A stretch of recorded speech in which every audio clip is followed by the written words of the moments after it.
حضرت مسیح موعود علیہ السلام کو اللہ تعالیٰ کی طرف سے کوئی پیغام ملا تھا کہ MTA کے بارے میں کہ یہ کسی وقت ہوں گا؟ ہاں پیغام ہے اور بڑا واضح ہے.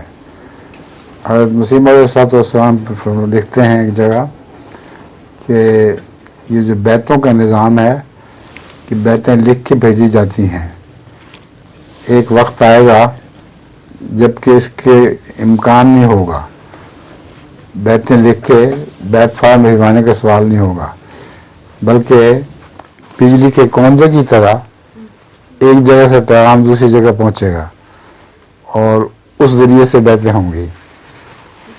تو اس میں حکمت ہے MTA کی.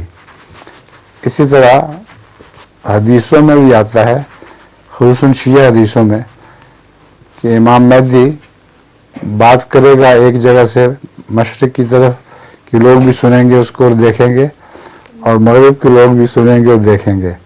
تو یہ صاف MTA کی تفصیل ہے.